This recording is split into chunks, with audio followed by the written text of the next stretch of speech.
Salut les jeunes, j'espère que votre quarantaine se passe bien. Pour pas trop vous ennuyer, je vous ai préparé plein de petits cours, dont celui-là. Donc c'était un cours un peu de rappel sur les ions que vous avez déjà vu en troisième avec moi. Et on va un peu plus loin dans le cours cette fois-ci puisqu'on va voir comment former des ions. On va enfin comprendre pourquoi on écrit les ions de cette façon-là et pas d'une autre façon. Il y a quelques règles, effectivement. Donc comme je vous le disais, on va voir dans ce cours comment se forment les ions.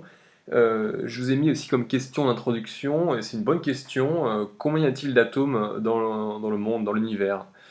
Eh bien écoutez, pour être franc, moi je sais pas combien il y a d'atomes, hein. Je sais que sur Terre, il y a 98 atomes à l'état naturel. En fait, c'est un petit peu plus complexe que ça, parce que chaque atome peut se décliner en d'autres atomes. Donc, si vous voulez, chaque atome peut avoir des petites variations qui font qu'ils sont différents. D'accord? Donc, c'est comme si chaque atome avait des frères et des sœurs. Et ces différences-là, donc on va les voir, soit ce sont dues à des différences de charge, donc un atome peut perdre ou gagner des électrons, donc dans ce cas-là, on va parler d'ions. Ou alors, ça va être une différence due à un noyau qui va être différent. Donc les particules qui forment le noyau, que l'on appelle les protons et les neutrons, peuvent avoir un nombre variable pour un même type d'atome. Donc vous voyez, il y a plein de façons de modifier un atome, et c'est ce qu'on va voir dans ce cours-là. Alors un petit rappel sur les entités chimiques, donc c'est un terme générique qui regroupe les atomes, les ions, les isotopes. Euh, donc les entités chimiques chaque identité chimique a un nombre de protons qui lui est propre. C'est-à-dire que en fonction du nombre de protons, on va pouvoir parler de tel ou tel atome, d'accord? En fonction de son numéro atomique.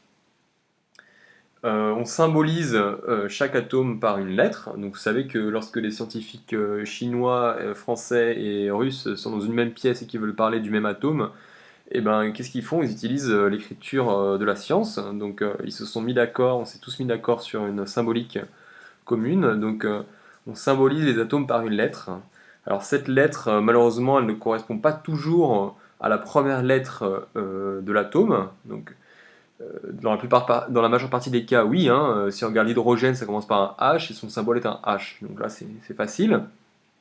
Mais je vous ai mis quelques petits exemples, des petites exceptions qu'il faudra connaître parce que ce sont les atomes qu'on trouve assez souvent. Donc le sodium s'écrit N majuscule et A minuscule. Alors il faut savoir que quand on écrit un atome avec deux lettres, la deuxième lettre est toujours en minuscule. Donc le sodium ça vient de natrium, donc c'est du latin, qui était un peu la langue de la science à l'époque, hein, où on commençait à découvrir les atomes. La langue commune à tous les scientifiques, c'était le latin. Donc on utilisait beaucoup de mots en latin. Je vous ai mis aussi N qui correspond à l'azote, que l'on appelle nitrogen en anglais, ou nitrogeno en espagnol. Donc voilà, ne pas confondre, hein, azote, ça s'écrit N, enfin ça se symbolise par la lettre N. Et je vous ai mis aussi le magnésium, parce que vous voyez que magnésium c'est pas Ma, c'est Mg. Donc magnésium aussi c'est assez intéressant puisque c'est une roche qui a été, enfin c'est un élément chimique qui vient d'une roche qui abonde dans une ville qui est sur une île en Grèce. Donc c'est la ville de Magnésie et à partir de là est venu le nom de magnésium. Donc voilà, c'est assez marrant l'histoire des atomes, l'histoire des noms des atomes. Il y a plein d'histoires rigolotes.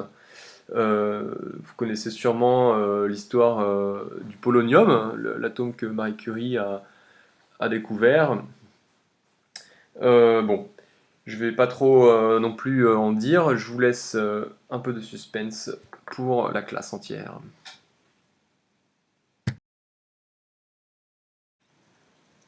Alors, petit rappel sur les ions.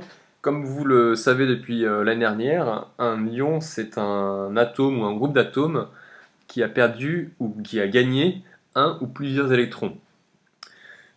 Donc, vous savez qu'un atome a un certain nombre de protons, et ce nombre de protons, on va dire 3 protons, le lithium, il est égal au nombre d'électrons qui gravitent autour du noyau, puisque les électrons ont une charge négative et les protons ont une charge positive, et que le bilan global des charges d'un atome est neutre, eh bien il y a autant de charges négatives qu'il y a de charges positives. Donc il y a autant d'électrons qu'il n'y a de protons.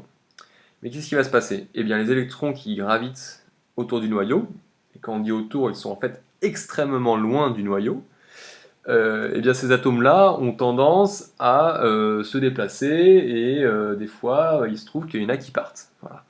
Ils partent parce qu'ils sont échangés avec d'autres électrons, d'autres atomes. Il y a plein de raisons qui peuvent expliquer ces départs. Il y a également des arrivées, donc des électrons qui peuvent arriver assez proche de l'atome et s'incorporer dans le nuage électronique de l'atome. Donc voilà, c'est quelque chose de dynamique. Il peut y avoir des électrons qui partent, des électrons qui arrivent. C'est super, c'est dynamique. Donc lorsque des électrons arrivent, on va rajouter une charge négative à l'atome. Donc on va parler d'anion. Alors le moyen mnémotechnique, c'est un ion négatif. Il y a cette syllabe qui ressort qui est assez prononcée, le N. Et lorsque l'on enlève des électrons, donc lorsque l'on enlève des charges négatives, on va avoir finalement plus de protons que d'électrons, donc on aura plus de charges positives que de charges négatives, donc on va former des cations. Alors attention, j'insiste là-dessus, on dit cation, on ne dit pas cation.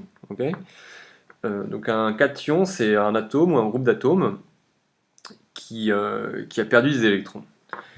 Alors, je vous ai mis en exemple des ions que vous connaissez, hein, par exemple l'ion hydroxyde que l'on retrouve dans l'hydroxyde de sodium ou la soude.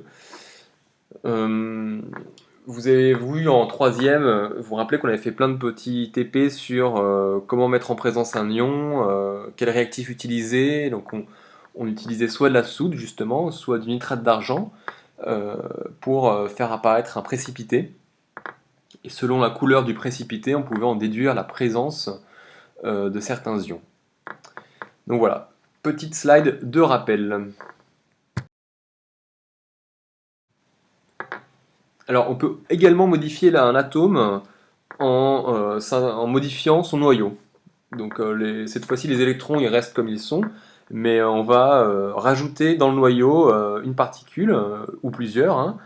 On va rajouter des neutrons qui n'ont pas de charge électrique, mais qui ont une masse, hein.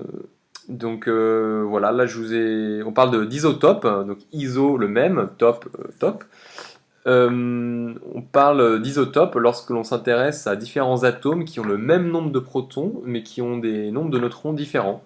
Alors vous voyez dans cette slide que j'ai regardé l'atome d'oxygène, donc son numéro atomique est de 8, ça veut dire qu'il a 8 protons, et son nombre de masse est 16. Donc il a 16 moins 8, ça fait 8, il a 8 neutrons, 8 protons.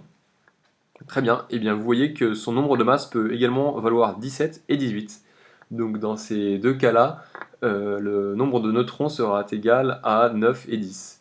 Donc l'atome d'oxygène peut avoir 8, 9 ou 10 neutrons. Alors, il faut savoir que ces isotopes sont pas très très stables. Enfin, la stabilité des isotopes est plus petite que l'atome de référence, on va dire, que l'on connaît.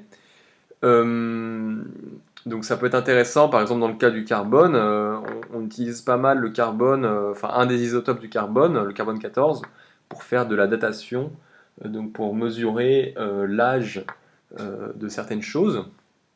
Qu'est-ce qu'on fait? En fait, on mesure le temps de demi-vie, donc c'est-à-dire le pourcentage de désintégration de cet isotope du carbone, et en fonction de ce pourcentage de désintégration, on peut en déduire l'âge du spécimen. Donc je crois qu'avec ça, on peut dater des choses qui vont jusqu'à, je sais pas moi, 50 000 ans, je crois. Bon, c'est pas les choses très très vieilles, mais quand même ça commence à dater. Bon, il faudrait que je regarde les chiffres, mais on fait de la datation avec.